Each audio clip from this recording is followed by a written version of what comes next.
Anda kembali menyaksikan Business Talk dan sekarang kita sudah bergabung dengan Mbak Titis Rudiana, wartawan senior kontan. Mbak Titis, kalau dilihat tadi dari segmen 1 kan kita ngomongin di sektor keuangan, kemudian di migas, ini udah makin komplit nih, ada regulator di daerah, ditambah lagi di pengusaha swasta. Nah, kalau dari semua yang kita diskusikan tadi, apa yang mungkin bisa kita jadikan catatan redaksional tentang pemaksimalan peran perempuan? Karena tadi narasumber kita sudah memberitahukan nih semua, sudah melakukan yang terbaik gitu kan untuk memimpin di masing-masing bidang mereka. Ya, makasih Mbak Ilona. Selamat malam Bu Airin dan juga Bu Ana. Tadi dari diskusi dari jam 8 kita live tadi, sebetulnya kesimpulannya banyak sekali dan semuanya menarik. Karena apa? Data-data yang disampaikan oleh narasumber kita, Bu Destri maupun Bu Emma dan kemudian Bu Airin dan juga Bu Ana sebetulnya valid banget bahwa peran perempuan dalam industri apapun, yakni industri keuangan, industri pasar modal, kepemimpinan, di moneter, kemudian dan juga di sektor real itu terus menanjak. Tadi juga disebutkan di data World Economic Forum sebetulnya juga peran perempuan juga terus naik. Yang menarik bahwa posisinya memang betul sama, yakni hampir sama 50-50%, tapi itu masih di entry level. Kemudian kalau kita beranjak ke atas yaitu ke level manajerial, itu kan sebetulnya belum begitu banyak, apalagi ke posisi-posisi seperti Bu Ana, Bu Emma, itu faktanya berdasarkan data yang sama, itu baru sekitar 5%. Itu artinya masih sangat sedikit yang posisi CEO sama BOD-nya. Nah, sementara kalau kita tarik dari sisi perbankannya betul bahwa saat ini banyak sekali yang namanya industri keuangan, baik itu perbankan maupun industri keuangan non-bank, lebih percaya, lebih yakin jika memberikan kredit ke perempuan. Karena tadi kedisiplinan dan kemudian daya juang yang lebih tinggi untuk segera melakukan cicilan dan segala macam itu membuat bank perbankan maupun industri keuangan non-bank itu lebih yakin memberikan kredit ke perempuan. Dan juga yang menarik, ada studi dari Peterson Institute yang menyebutkan bahwa jika dia tuh mengadakan Peterson Institute ini mengadakan survei ke 22.000 perusahaan, hasilnya sangat menarik bahwa ketika perusahaan itu ada perempuan, dipimpin oleh perempuan, memberikan kontribusi, memberikan tambahan 2,7% pendapatan tiap tahunnya. Artinya tadi bahwa peran perempuan ketika dia menjadi pemimpin, mau pemimpin daerah, mau pemimpin perusahaan apapun, itu memberikan kontribusi yang sangat signifikan terhadap pendapatan perusahaan. Ini barangkali seperti yang tadi dibilang sama Bu Destri, dibilang juga sama Bu Ana, bahwa ini ada faktor tadi ketelitian, ada faktor endurance, ada faktor empati. Empati dan segala macam itu membuat nyaman, membuat nyaman perusahaan. Tapi dia di sisi lain dia sebagai menteri keuangan dalam tanda kutip seperti menteri keuangan, dia juga teliti, sehingga dia tahu celah-celah mana yang harus ditutup, ada kemudian yang dikeluarkan untuk memaksimalkan pendapatan, baik pendapatan daerah maupun pendapatan dari perusahaan. Oke, baik. Itu tadi dari Mbak Titis, ini nyambung ke Bu Airin. Bu Airin kan sudah 10 tahun ya menjadi pemimpin di Tangerang Selatan. Mungkin bisa diberitahukan bagaimana suka duka selama 10 tahun perempuan memimpin, lalu mungkin bisa sedikit memberikan koreksi mungkin ke pemimpin berikutnya, bukan koreksi sih, masukan kalau dibilang sama Mbak Titis tadi kan untuk menempati posisi puncak perempuan itu belum banyak, tapi ada gitu. Nah, apa yang mungkin bisa diberikan masukan supaya peran perempuan bisa lebih banyak lagi di pemerintahan daerah? Ya, yang pasti memimpin itu adalah seni. Seni bagaimana kita mengatur semuanya. Kita melihat potensi dan peluang ada. Saya jadi ingat waktu pas 2011 saya menjadi wali kota, baru sadar usia saya 34 tahun gitu kan. Dengan pengalaman tidak ada dari birokrasi, tapi saya coba membelajar regulasi aturan, apa itu pemerintah daerah dan yang lainnya. Saya ingat persis PAD Tangerang Selatan sebagai daerah baru yang dimekarkan baru 125 miliar. APBD 1,2 triliun. Padahal persoalannya sangat banyak, kompleks, karena sebagai daerah otonom baru yang baru dimekarkan dari Kabupaten Tangerang.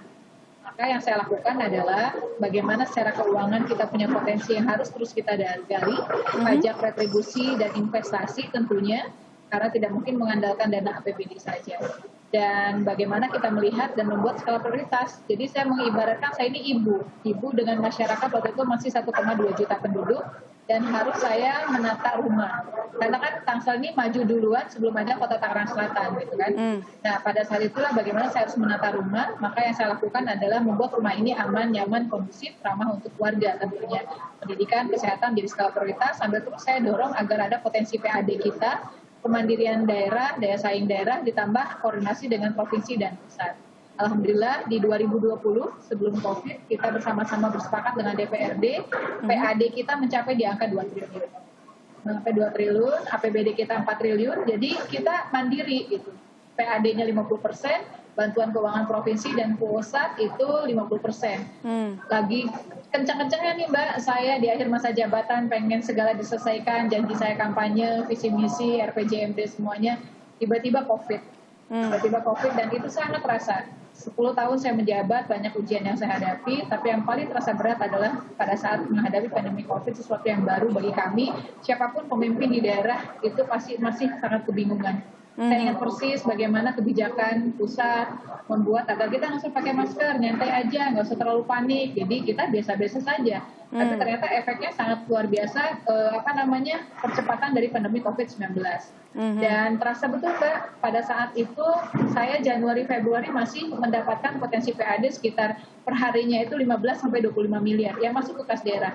Tiba-tiba hanya 500 juta per hari, padahal pengeluaran masih sangat banyak dan sama tidak berubah, bahkan lebih karena kita harus beli alat kesehatan, kita harus menyiapkan sarana prasarana, dorong yang lainnya. Di satu sisi orang bekerja dari rumah, beribadah dari rumah, melakukan aktivitas semua dari rumah. Jadi kita terus itu. Bahkan saya sempat waktu saya bilang ini lama-lama kalau saya nggak bisa buka dan seperti ini terus, apalagi lockdown, udah selesai deh pemerintahan, saya nggak mau bayar gaji mana bantuan keuangan provinsi dipotong semuanya, disuruh untuk bansos dan yang lainnya.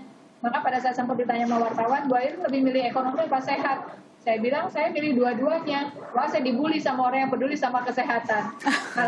Jadi saya bilang ya nggak bisa, karena yang tahu daerah Tangsel itu ya kami gitu kan, kami yang secara mikro lebih kecil tahu persis bagaimana, sehingga akhirnya dikemukanlah skenario dan skema bagaimana mendisiplinkan masyarakat, yang sakit kita segera sembuhkan, yang OTG bagaimana disiplin protokol kesehatan, kita lakukan tes dan tracking, dan di satu sisi bagaimana kita secara bertahap membuka ekonomi daerah, misalnya buka restoran dengan ikuti protokol kesehatan dan yang lainnya. Alhamdulillah sekarang mulai pulih dan bangkit. PAD kita per hari rata-rata lah Mbak, tergantung fluktuatif, kalau kita pukul rata sekarang naik lagi ke 6 dan 7 miliar, walaupun belum ideal seperti sebelumnya.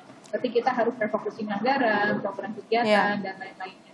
Tantangan yang sangat besar, dan semuanya terdampak, Mbak. Apalagi para pelaku UMKM kita di wilayah Tangerang Selatan. Jadi kita mesti pintar-pintar, kita harus memimpin itu benar-benar terasa, dan kita tahu persis apa sih menjadi persoalan, kita urai masalahnya, dan kita cari solusinya. Karena kita pemerintahan, maka lihat kembali aturan dan ketentuan yang berlaku. Karena kita nggak bisa sebebas swasta, mungkin kalau Mbak Ana kan aturan regulasi perusahaan. Kalau kami kan ada undang-undang, ada peraturan pemerintah, Perpres, manakala kebijakan pusat harus A, ya kita nggak mungkin juga ngelawan gitu kan, misalnya. Wah, masyarakat ada protes, udahlah kita kan gini. Tapi yang pasti selalu lihat data, bagaimana angka zonasi kita dengan PPKM mikro ini, yang menurut saya paling ideal adalah PPKM mikro.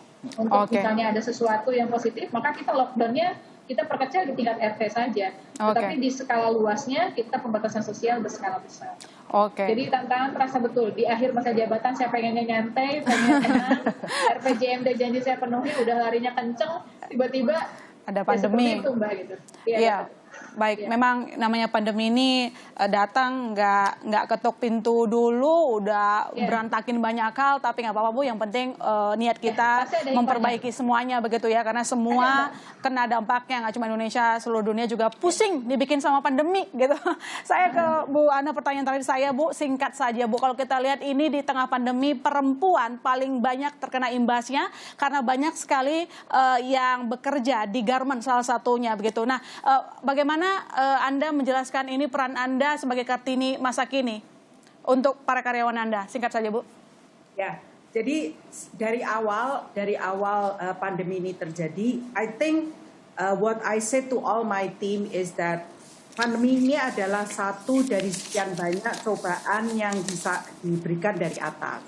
Jadi bagaimana wanita berkomitmen kepada masyarakat dan kita tidak perlu takut akan pandemi ini. Jelas kita harus 3M atau 5M sekarang karena itu adalah sesuatu requirement walaupun kita sudah divaksin ataupun belum divaksin. Jadi bagaimana perempuan menjaga kedisiplinan, bagaimana kita wanita benar-benar tegas kepada suatu aturan kita. Karena dulu sebelum pandemi kita tidak perlu pakai masker, tidak perlu ada social distance. Even kita, nah itu semua kita harus jalankan dalam satu hal, yaitu kita harus tegas ya. Kita sampai harus memberi SP1, SP2, SP3. Kenapa? Karena ini masalahnya, penyakitnya ini adalah penyakit gotong royong. Jadi kalau kita ini tidak gotong royong mendisiplinkan diri, otomatis kita akan mengkontaminate seluruh pekerja kita. So the discipline is there. Kita perlu tegas, yet kita perlu juga kasih pengertian kepada semua pekerja kita bahwa ini adalah sesuatu yang kita harus kerjakan secara bersama-sama. Karena dengan kita ini bekerja sama, kita bisa benar-benar melawan COVID-19. And I do believe that. Dari awal saya nggak pernah work from home, Bu. Dari awal saya selalu work from the office, work from the factory. Why? Karena saya mau seluruh pekerja kita meyakini bahwa dengan kita berdisiplin, kita bisa jaga kesehatan kita masing-masing. And that's a commitment for all of the whole Pan Brothers and Indonesia. Baik. Terima kasih Bu Ana. Ini waktu kita sangat singkat, Mbak Titis boleh diberikan kesimpulan singkat saja sampai penutup. Ya, bahwa di tengah pandemi, di tengah semangat kita memulihkan ekonomi, disiplin adalah kuncinya.